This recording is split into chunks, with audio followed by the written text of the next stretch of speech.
I may be the greatest pilot in the galaxy, but are you a leaf on the wind? Watch how I soar, kid.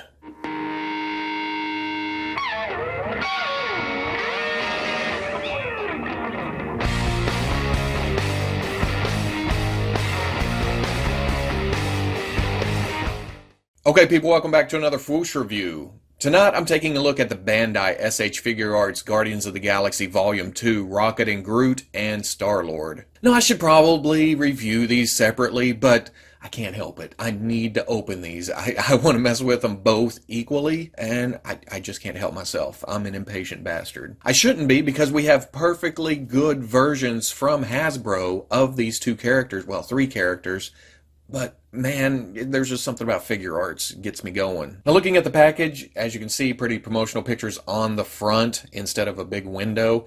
You can't see the figure at all. That's because these were Soul Web exclusives. They're not going to shops, so they don't have to sell them to the casual buyer. On the side, more promotional shots, but they have some kind of white outline. In fact, on the front, too, they have a white outline off to the side. I don't know if that's to emphasize some kind of 70s vibe or 80s vibe or whatever, but it works. It's packaging. Who cares? I do like these little shields with the characters' faces on them. On the back, the promotional shots showing what else comes with the figure. It looks like Rocket and Groot come with a stand. That's cool. Small figure. May need some help standing up. And then at the bottom of each, the warnings, the unreadables, probably says something like Rocket does not actually steal random shit from your room, and Star-Lord probably will. On the other side, more promotional more promotional pictures. On the top, pretty much just the names of the characters. On the bottom, legalese, winning lottery numbers.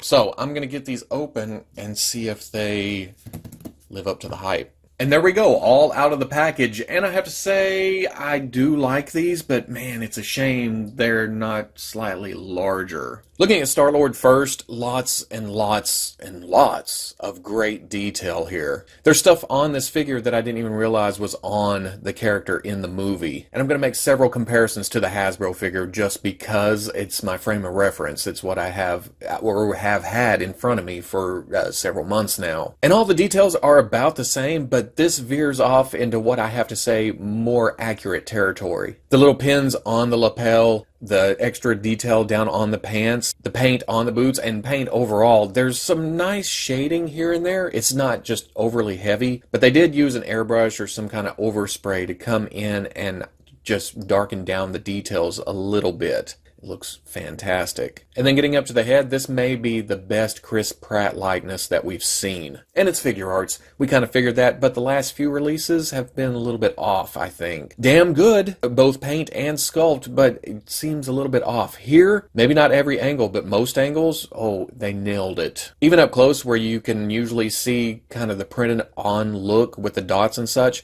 that's not here. I don't know if they've taken it to the next level with that technology or this is actual paint apps. I don't know. Believe me, it looks freaking great. And then, of course, there's Rocket. Again, lots of great little detail to the sculpt. I feel like the fur could be a little bit deeper or a little bit more defined, but given the rest of the detail on the figure, I can't grab too much. Especially around on the back. I think it converts to the Rocket Pack or something like that. The jewel in the middle, just everything looks great here. And then with Rocket, get up to the head. I don't know how much I can speak on likeness, but it looks like Rocket Raccoon. What more can you ask for? The sculpt here is great, if not a little soft. Saying that again, would have liked to seen a little bit more definition on top of the head, just to add that little bit of extra oomph there. But then they came in with the paint. It's soft, it's subtle, it draws your eye, but it still looks excellent. And then, of course, Rocket comes with Groot. There's actually two versions of Groot that comes with Rocket, and why wouldn't they? I mean, it's so tiny, so small.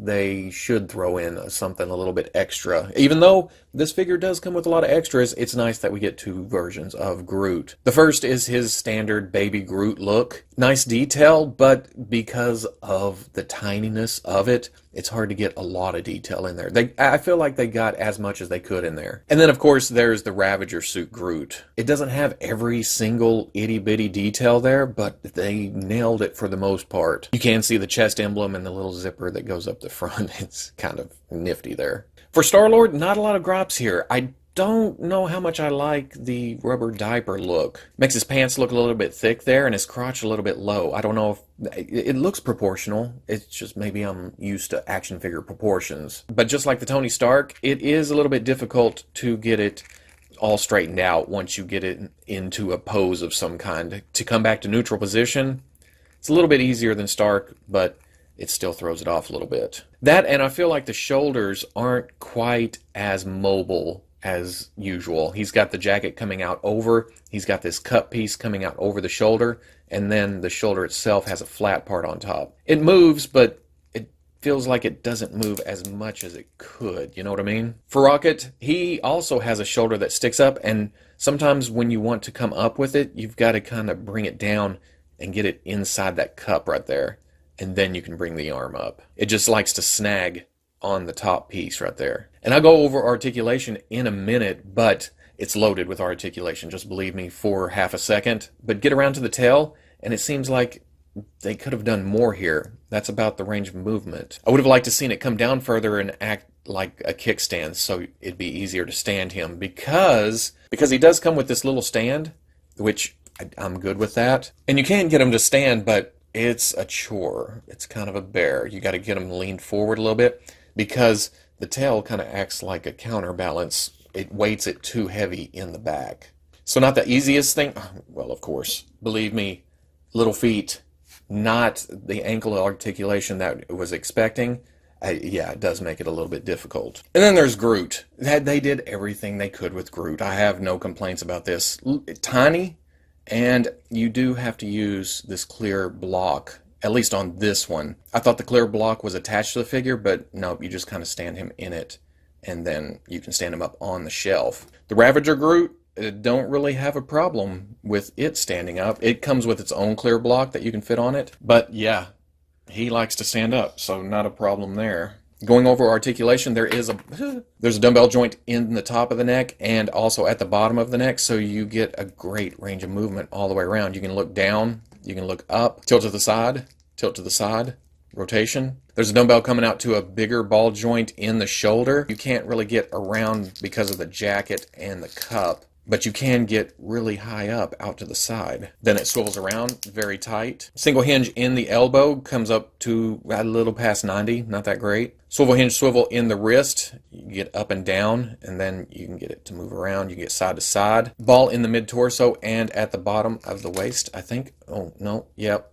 okay. That's exactly what it is. So you can get forward, you can get back, side, side. I'm not really moving the top one as much as it probably could go, but you get a great range of movement there. There's some craziness going on in the hips. It's hard to see what's up in there. There's a ball joint coming out to some kind of swivel cup deal thingy. You kind of have to rotate the leg on that ball to come forward, but it does come forward, back, out.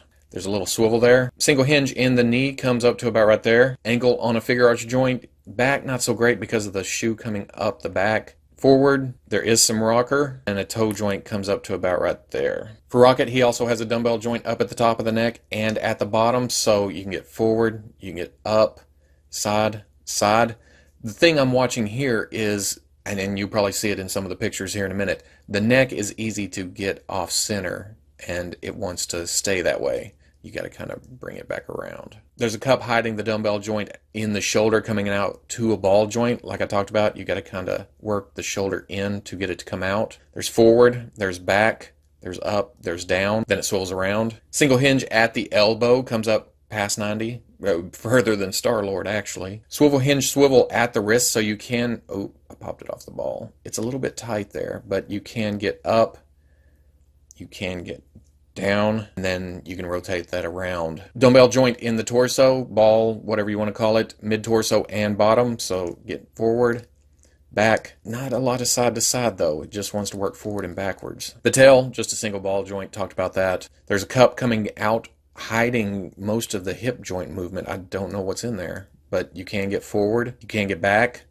side. There is rotation there. Single knee comes up almost all the way. The ankle, it seems like it's a ball joint, but for the most part, it just moves like a swivel. It just swivels right there. Can't really get forward and back. Well, a little bit, but it doesn't want to stay there. It's gummy. And that's kind of weird because they did it in the wrist. Why can't they do it in the ankle? And then there's a toe joint comes up And then for Groot, on both of them, there's a ball joint in the neck. You can get a little bit of movement there, forward and back.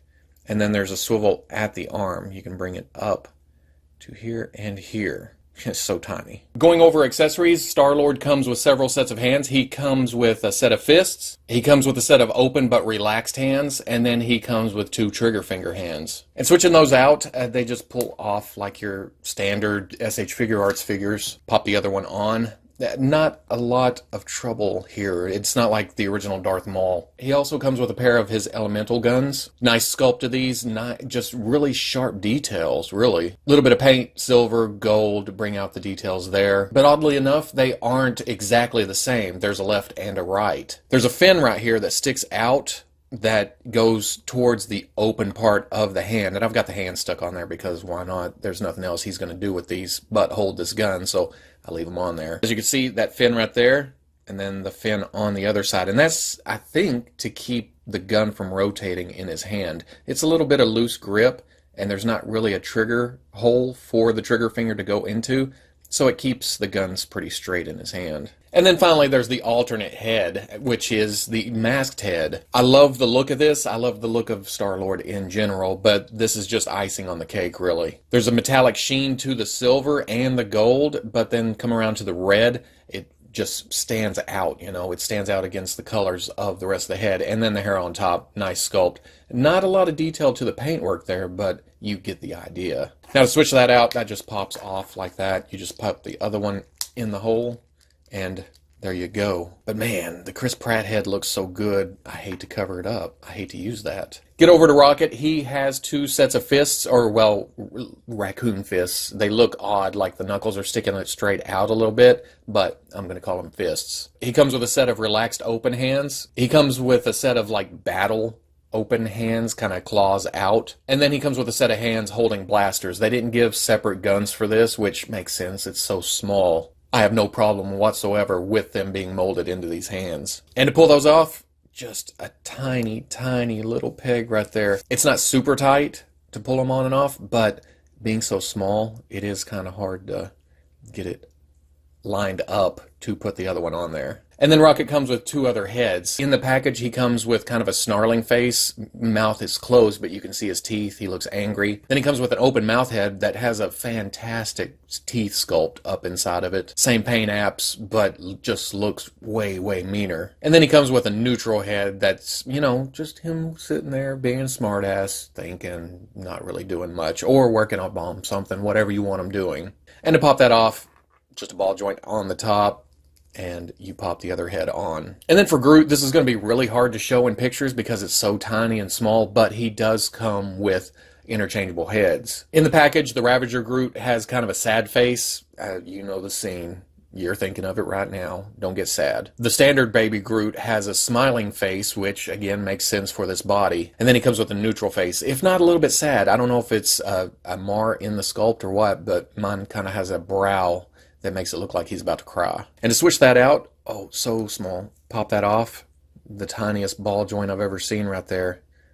And then you put the other head on and try not to break that thing off. For comparison, here's Star-Lord with Tony Stark. Good size. I'm okay with Chris Pratt just being a little bit smaller, especially since Tony Stark is wearing the Iron Man boots. But if you're considering putting the Figuarts in with your Marvel Legends display, it's not going to really work. Figuarts is a smaller scale. Even though the female body kind of skews smaller, he's still too small to go with the Marvel Legends Gamora. Rocket, on the other hand, is pretty much the same size as the Marvel Legends Rocket. Proportions are a little bit smaller, but height-wise, it's pretty much the exact same height. Here he is with the Marvel Legends Nebula.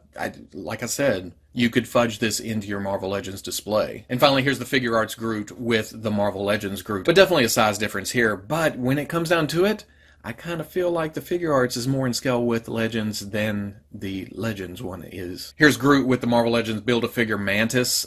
Like I said, I kind of feel like this is a little bit closer than the Legends version. So at the end of the day, I'm super happy to have these. They're fantastic figures, but I don't know if I really needed to replace my Hasbro versions. Hasbro's done a great job of filling out the ranks of the line, and with their new photoreal tech, they're damn hard to beat. They're not quite Figuarts quality yet, but they're damn close. Now, don't get me wrong, Figuarts is off to a great start here. They nailed Star-Lord, they nailed Rocket, Groot's looking great, but are they going to dig even further? Are they going to go with the rest of the team? Are they going to make the Drax? Are they going to make the Gamora?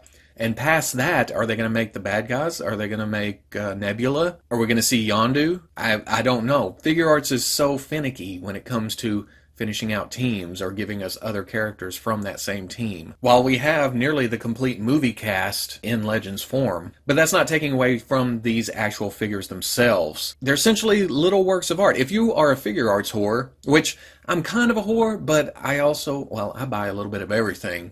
But I'm glad I have this, but it's going to be on its own shelf off to the side. They're definitely going to get displayed, but not in the main display, at least not yet. If Bandai comes through and gives us more characters, fills out the team, then yeah, it's probably going to take the Legends spot on the shelf. But for now, just because of who has been made, and not quite the main shelf yet. But part of me, deep down inside, really wants Bandai to go all out with this line. I'll buy more of them. Because like I said, I'm a whore. I'm a sucker for this. So if you like the review, comment, like, subscribe. I'll catch you on the Fwoosh.